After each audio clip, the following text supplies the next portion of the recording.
QS Al-Araf ayat 77 menceritakan momen ketika kaum Samud menyembelih unta yang menjadi tanda dari Allah, lalu dengan nada menantang berkata kepada Nabi Syalih agar mendatangkan azab jika memang benar ia utusan Tuhan. Secara lahiriah ini adalah puncak pembangkangan, namun dalam pandangan tasawuf, melalui kejernihan Imam Junaid al-Baghdadi dan kedalaman analisis jiwa Imam Al-Ghazali, ayat ini mengungkap satu tragedi batin, ketika manusia tidak hanya menolak kebenaran, tetapi mulai memusnahkan apa yang bisa membangunkannya. Unta itu bukan sekadar mukjizat eksternal. Dalam renungan ruhani, ia dapat dipahami sebagai tanda kehidupan hati, sesuatu yang Allah hadirkan agar manusia tetap terhubung dengannya. Kadang tanda itu hadir sebagai nasihat, kadang sebagai kegelisahan setelah berbuat salah, kadang sebagai rasa rindu untuk kembali. Tetapi ego memiliki satu naluri kuat.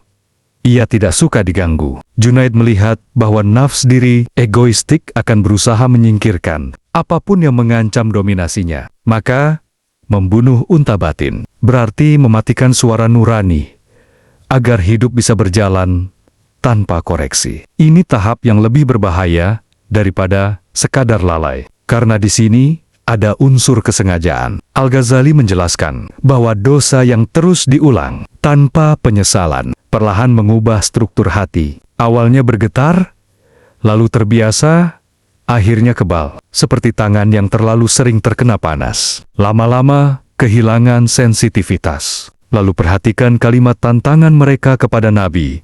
Seakan berkata, datangkan saja akibatnya. Inilah kondisi yang dalam psikologi spiritual bisa disebut gurur. Tertipu oleh rasa aman palsu, manusia mengira karena belum ada konsekuensi, maka ia baik-baik saja. Padahal seringkali penundaan bukan tanda Allah membiarkan, tetapi memberi ruang untuk sadar. Ada hukum batin yang sangat halus. Semakin hati berani menantang kebenaran, semakin ia menjauh dari kemampuan untuk kembali. Namun tasawuf selalu membuka pintu harapan. Karena selama hati belum sepenuhnya mengeras, jalan pulang masih ada. Hakikat ma'rifatullah dari ayat ini mengajak pada kewaspadaan yang lembut. Jangan pernah mematikan sesuatu dalam dirimu yang masih bisa merasakan Allah. Jika setelah salah hatimu gelisah, itu sehat. Jika setelah lalai, masih ada penyesalan, itu rahmat. Jika masih bisa menangis, itu tanda hidup. Yang perlu ditakuti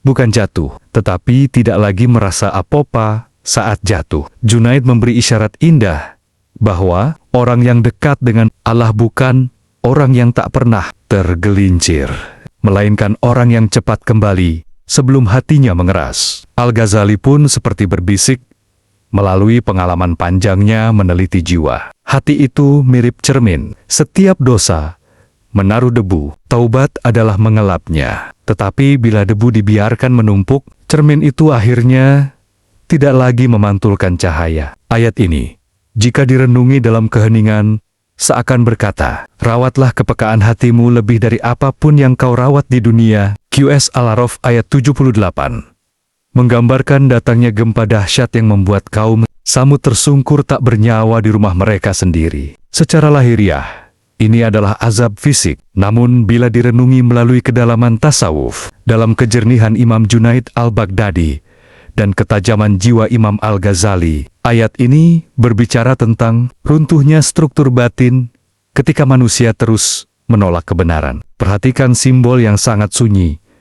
Mereka binasa di dalam rumah mereka. Rumah biasanya tempat aman, tempat perlindungan. Tetapi ayat ini seperti memberi isyarat bahwa sesuatu yang tampak kokoh di luar bisa rapuh di dalam. Dalam bahasa ruhani, rumah itu dapat dibaca sebagai bangunan kepribadian, rasa aman yang dibangun dari kekuatan, status, kebiasaan, bahkan keyakinan diri. Junaid melihat bahwa manusia sering sibuk memperkuat dinding hidupnya, namun lupa menguatkan fondasi hati. Ketika fondasi retak oleh kesombongan dan penolakan terhadap cahaya, keruntuhan tidak perlu menunggu lama. Gempa dalam ayat ini bisa direnungi sebagai metafora besar. Bukan hanya bumi yang bisa berguncang, hati pun bisa mengalami gempa. Dan gempa batin biasanya tidak terdengar oleh orang lain. Ia muncul sebagai kegelisahan tanpa sebab, kekosongan yang tak terisi, atau hilangnya rasa makna meski hidup tampak utuh.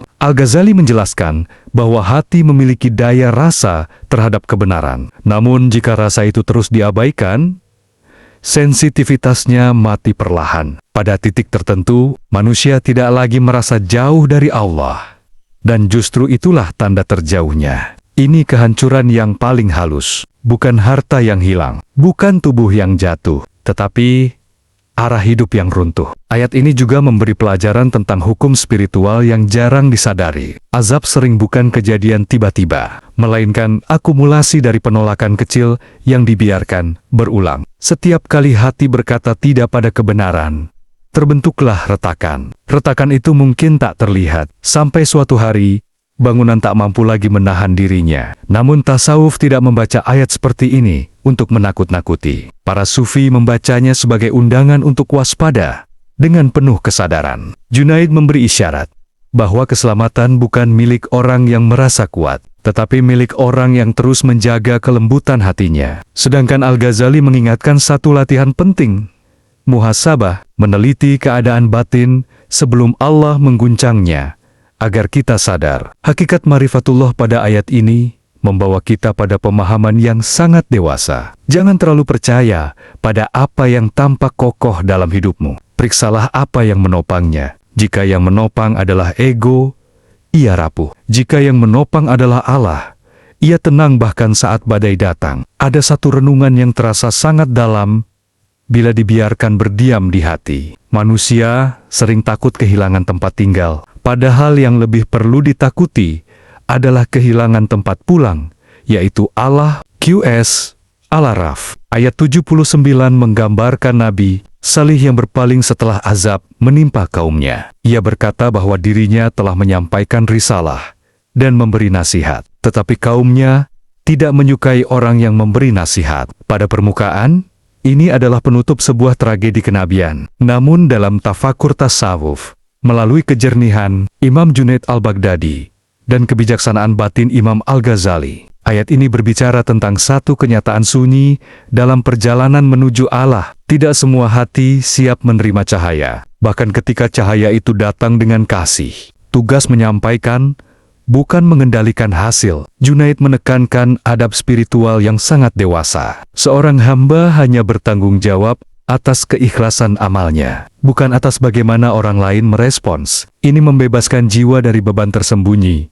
keinginan agar semua orang mengerti, setuju, atau berubah. Karena dorongan mengendalikan hasil sering berasal dari ego yang ingin merasa berhasil. Para nabi mengajarkan sesuatu yang sangat halus, berbuat sepenuh hati, lalu rela melepaskan. Dalam bahasa ruhani, ini adalah makom rida, ketenangan menerima ketetapan Allah tanpa getir. Mengapa nasihat sering tidak disukai? Al-Ghazali melihat bahwa nasihat pada dasarnya adalah cermin, dan tidak semua orang siap melihat dirinya tanpa hiasan. Masalahnya bukan pada kata-kata nasihat, tetapi pada apa yang disentuhnya. Nasihat mengguncang zona nyaman. Ego menafsirkan guncangan itu sebagai ancaman. Maka lahirlah penolakan. Ada ironi yang sering terjadi dalam jiwa manusia. Orang meminta kebenaran, tetapi hanya yang tidak mengusik dirinya. Karena itu, ayat ini juga menjadi ajakan untuk bertanya ke dalam. Apakah hatiku termasuk yang mencintai nasihat? Atau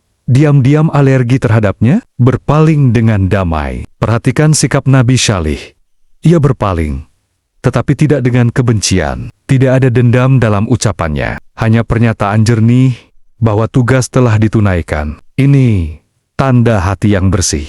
Junaid mengajarkan bahwa hati yang telah dekat dengan Allah tidak mudah keruh oleh penolakan manusia. Ia tetap tenang, karena orientasinya bukan pada penerimaan makhluk, melainkan pada keridhaan Allah. Al-Ghazali menambahkan kedalaman penting. Luka terbesar bukan ketika ditolak manusia, tetapi ketika niat kita berubah karena penolakan itu. Jika kita mulai berbuat baik hanya pada yang menghargai, berarti keikhlasan sedang retak. Hakikat marifatullah dalam ayat ini. Ayat ini menuntun pada kematangan spiritual yang jarang terlihat, namun sangat agung. Tetap tulus meski tidak dipahami, tetap lembut meski ditolak, tetap lurus meski sendirian. Karena orang yang mengenal Allah tidak menggantungkan ketenangan hatinya pada respons dunia. Ada satu isyarat halus yang terasa dalam bila direnungi lama. Hati yang belum matang berkata, "Mengapa mereka tidak mendengarkanku?" Hati yang mulai arif berkata, "Apakah aku sudah jujur di hadapan Allah?"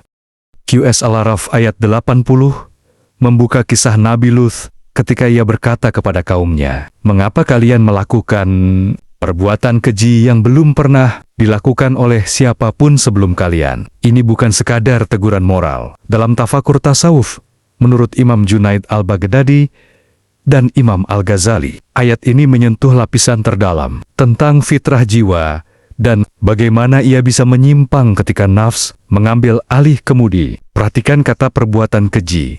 Dalam bahasa ruhani, kekejian bukan hanya sesuatu yang dilarang, tetapi sesuatu yang mengaburkan kejernihan hati. Setiap tindakan yang menjauhkan manusia dari keseimbangan, fitrahnya perlahan menutup cahaya kalbu. Junaid melihat perjalanan menuju Allah sebagai proses kembali ke kesederhanaan asal, fitrah yang lurus, jernih, dan selaras dengan kehendak ilahi.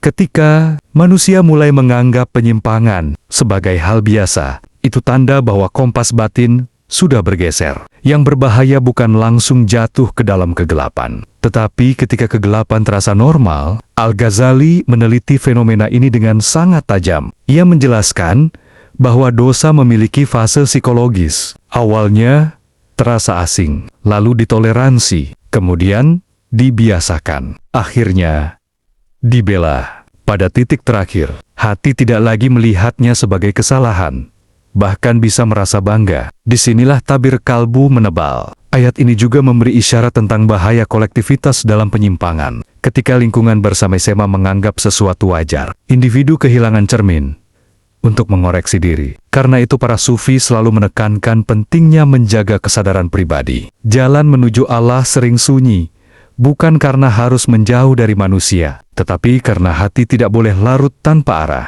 Namun jangan terburu membaca ayat ini hanya sebagai kisah hukuman. Dalam kacamata tazkiyatun nafs, ia lebih mirip lampu peringatan agar manusia terus melakukan murakabah, merasa diawasi Allah, sehingga tidak hanyut oleh dorongan sesaat. Hakikat ma'rifatullah di sini menyentuh satu pemahaman yang sangat dewasa. Kebebasan sejati bukan mengikuti semua keinginan, tetapi memiliki cahaya batin yang mampu menuntun mana yang menumbuhkan jiwa dan mana yang merusaknya. Junaid memberi isyarat bahwa orang arif bukanlah yang tidak memiliki dorongan, tetapi yang tidak diperbudak olehnya. Al-Ghazali menambahkan nuansa menenangkan.